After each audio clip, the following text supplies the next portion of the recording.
Ok.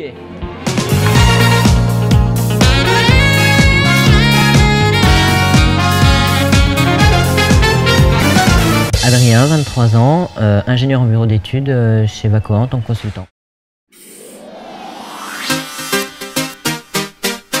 En fait, moi j'ai commencé par un bac pro vraiment très technique, donc c'était un bac pro outillage, donc qui était vraiment orienté atelier, fabrication, usinage. Ensuite je suis passé sur un BTS, donc là qui était plus orienté conception microtechnique, et à la suite du BTS j'ai fait une école d'ingénieur en microtechnique aussi, avec une option luxe. Du bac pro en fait c'est là où j'ai découvert l'industrie. J'aime beaucoup comprendre comment les choses se passent, et quand j'ai compris comment les éléments étaient fabriqués, j'ai commencé à me balader, à me dire ah mais ça peut être usiné, ça peut être injecté, et ça m'a vraiment plu. C'est ça qui a fait le déclic chez moi en fait, et qui petit à petit m'a fait pousser dans les études. Là, on avait un débat hier du coup, si tu devais te faire couper un doigt, ce serait lequel? Genre un seul.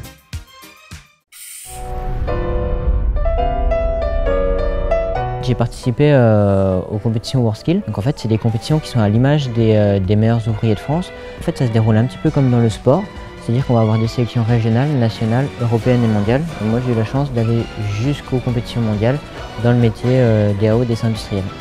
Moi je prendrais l'auriculaire. Hein. Tant pis, j'aurais pas de bague de mariage, mais pour moi, l'aspect DAO, c'est vraiment le dessin assisté par ordinateur, c'est-à-dire créer des documents 3D, des mises en plan. Et l'aspect CAO, donc conception assistée par ordinateur, à mes yeux, c'est vraiment l'aspect de conception, c'est-à-dire dimensionner, établir des calculs et vraiment déterminer toutes les dimensions du produit et fiabiliser le produit. L'annulaire, ouah, erreur. Moi j'ai fait 2e européen et 9e mondial.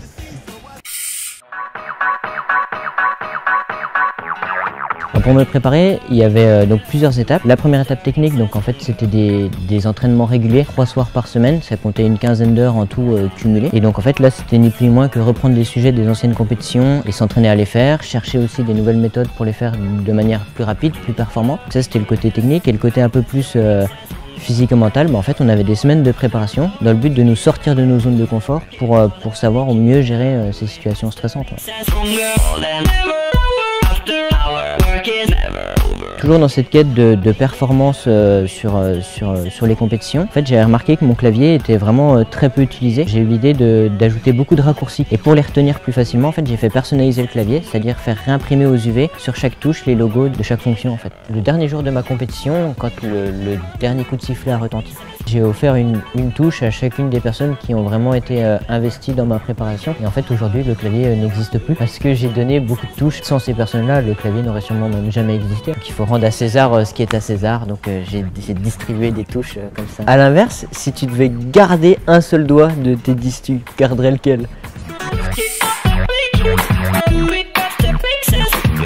Ce qui m'a plu chez Vacoa, c'est premièrement le côté technique, dans le sens où Vacoa est spécialisé vraiment sur un créneau très spécifique, et je sais que mes compétences sont utilisées à bon escient, dans le sens où j'ai été embauché pour faire ce que je sais faire de mieux, et c'est ce qui me plaît parce que c'est ce qui me permet d'aller encore une fois toujours plus loin. Le côté aussi amélioration continue des compétences, ça m'a beaucoup parlé, parce que à mes yeux un ingénieur, pour qu'il soit tout le temps efficient, mais il faut qu'il se tienne au courant de ce qui se passe, de faire beaucoup de veille technologique. Et l'avantage de Vacoa avec les Vacoa Academy, nos compétences sont tout le temps remises en jeu et tout le temps remis au fait de ce qui se fait de mieux, quoi. Donc c'est ce qui m'a plu.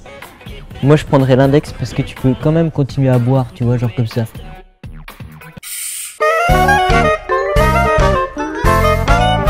J'aime bien l'industrie en général. Ensuite j'aime bien l'horlogerie, c'est vrai que c'est un milieu que j'aime beaucoup, parce que je trouve que dans des produits qui sont gros comme des pièces de monnaie, on y retrouve globalement toute l'industrie. Je passe beaucoup de temps à chercher des musiques de mèmes ou de trucs comme ça. Et ensuite j'aime bien l'humour. Bob Razowski dans Monstres et compagnie, parce que c'est celui qui est le plus motivé, que tout le monde snob, et que pourtant c'est lui qui fait tout. Et j'aime bien, je le trouve drôle.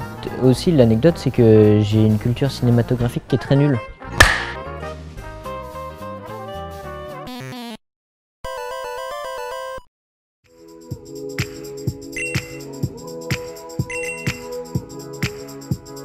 Pour finir, si t'étais une personnalité.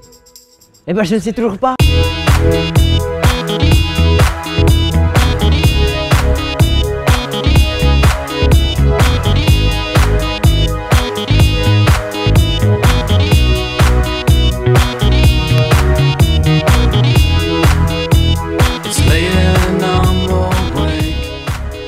Ok.